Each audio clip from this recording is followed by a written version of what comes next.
Achieve more with less effort. Imagine you're holding a garden hose that is bent in the middle. Some water can flow through, but not very much. If you want to increase the rate at which water passes through the hose, you have two options. The first option is to crank up the valve and force more water out. The second option is to simply remove the band in the hose and let water flow through naturally. Trying to pump up your motivation to stick with a hard habit is like trying to force water through a bent hose. You can do it, but it requires a lot of efforts and increase the tension in your life. Meanwhile, making your habits simple and easy is like removing the band in the hose. Rather than trying to overcome the friction in your life, you reduce it. One of the most effective way to reduce the friction associated with your habit is to practice environment design. In chapter 6, we discuss environment design as a method of for making cues more obvious, but you can also optimize your environment to make action easier. For example, when deciding where to practice a new habit, it is best to choose a place that is already along the path of your daily routine. Habits are easier to build when they fit into the flow of your life. You are more likely to go to the gym if it is on your way to work because stopping doesn't add much friction to your lifestyle. By comparison, if the gym is off the path of your normal commute, even by just a few blocks, now you are going out of your way to get there. Perhaps even more effective is reducing the friction within your home or office. Too often we try to start habits in high friction environment. We try to follow a strict diet while we are out to dinner with friends. We try to write a book in a chaotic household. We try to concentrate while using a smartphone filled with distraction. It doesn't have to be this way. We can remove the point of friction that hold us back. This is precisely that electronic manufacturers in Japan begins to do in the 1970s. In an article published in the New York titled Better All the Time, James Sarowicki writes, Japanese firms emphasize what came to be known as lean production, relentlessly looking to remove waste of all kinds from the production process down to redesigning workspace so workers didn't have to waste time twisting and turning to reach their tools. The result was that Japanese factories were more efficient and Japanese products were more reliable than American ones. In 1974, service called for American made color television were 5 times as common as for Japanese television. By 1979, it took American workers 3 times as long as to resemble their assets.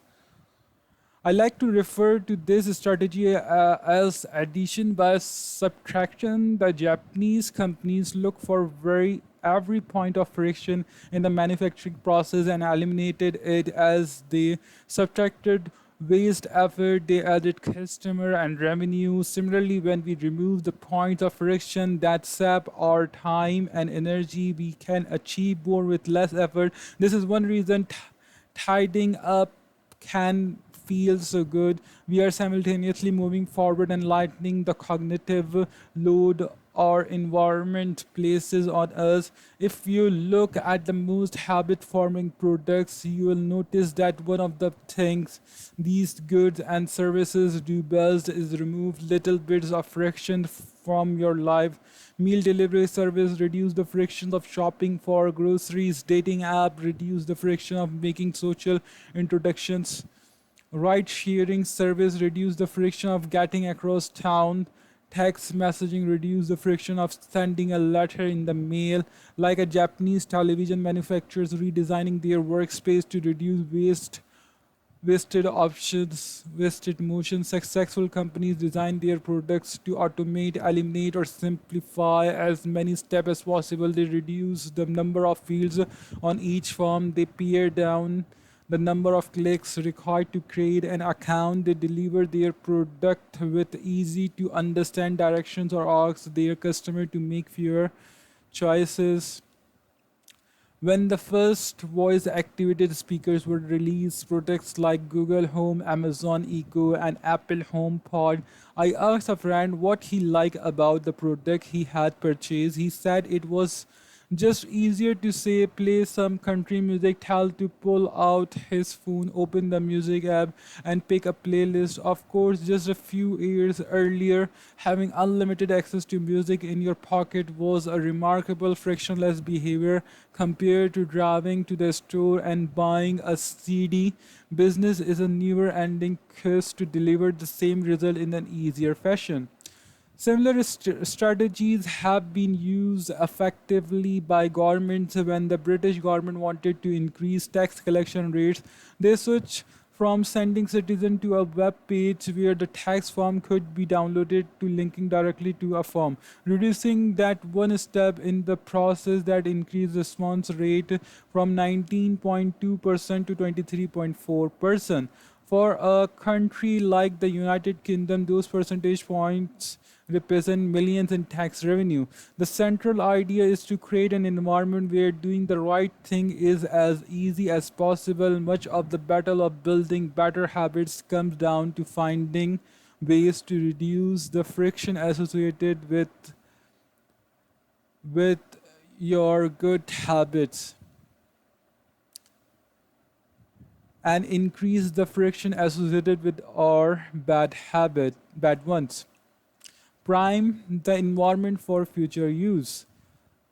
Oswald Knuckles is an IT developer from Natchez, Mississippi. He is also someone who understands the power of priming his environment.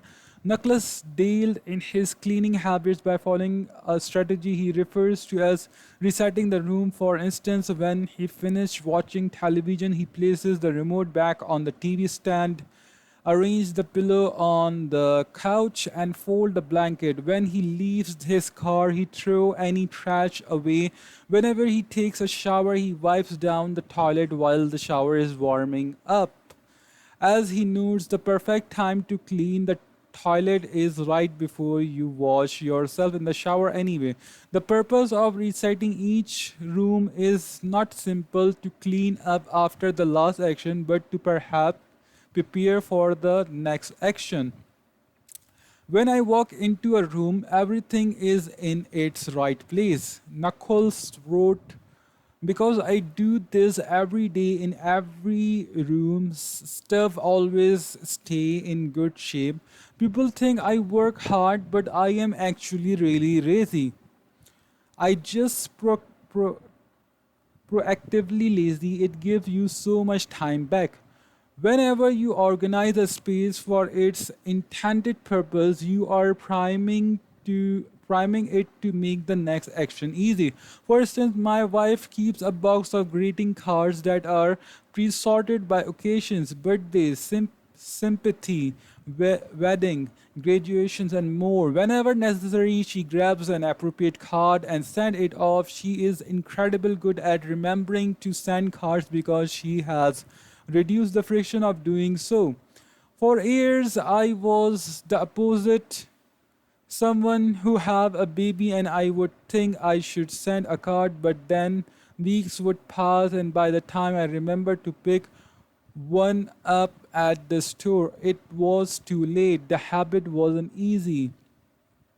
There are many ways to prime your environment so it's ready for immediate use. If you want to cook a healthy breakfast, place the skillet on the stove, set the cooking spray on the counter, and lay out any plates and utensils you'll need the night before. When you wake up, making the breakfast will be easy. Want to draw more? Put your pencils, pens, notebooks, and drawing tools on top of your desk within easy reach. Want to exercise? Set out your workout clothes, shoes, gym bag, and water bottle ahead of time. Want to improve your diet? Chop up a ton of fruits and vegetables on weekend, pack them in containers so you will have easy access to healthy, ready to eat option during the week. These are the simple ways to make the good habit the path of least resistance. You can also invert these principles and prime the environment to make bad behavior difficult. If you find yourself watching too much television, for example, then unplug it after each use. Only plug it back in if you can say out loud the name of the show you want to watch. This setup creates just enough friction to prevent mindless viewing. If that doesn't do it, you can take it a step further, unplug the television and take the batteries out of the remote after each use. So it takes an extra 10 seconds to turn it back on.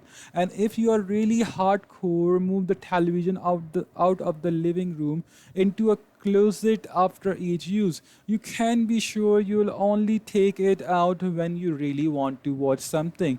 The greater the friction, the less likely the habit. Whenever possible, I leave my phone in a different room until lunch. When it's right next to me, I'll check it all morning for no reason at all, but when it is in another room, I really think about it, and the friction is high enough that I won't go get it without a reason. I'd rather I get 3 to 4 hours each morning when I can work without interruption. If striking your phone is another room doesn't seems like enough, tell a friend or family members to hide it from you for a few hours. Ask a coworker to keep it at their desk in the morning and give it back to you at lunch.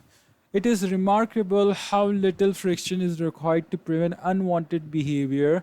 When I hide beer in the back of the fridge where I can't see it, I drink less. When I delete social media apps from my phone, it can be weeks before I download them again and log in. These tricks are unlikely to curb through addiction, but for many of us, a little bit of friction can be the difference between sticking with a good habit or sliding into a bad one. Imagine the cumulative impact of making dozens of these changes and living in an environment designed to make the good behavior easier and the bad behavior harder. When we are approaching behavior change as an individual, a parent, a coach, or a leader, we should ask ourselves the same question. How can we design a world where it's easy to do what right? Redesign your life so the action that matter most are also the action that are easiest to do. Chapter summary. Human behavior follow the law of least effort. We will naturally gravitate towards the option that requires the least amount of work. Creates an environment where doing the right thing is as easy as possible, reducing the friction associated with good behavior. When friction is low, habits are easy. Increase the friction associated with bad habits. When friction is high, habits are difficult. Prime your environment to make future action easier.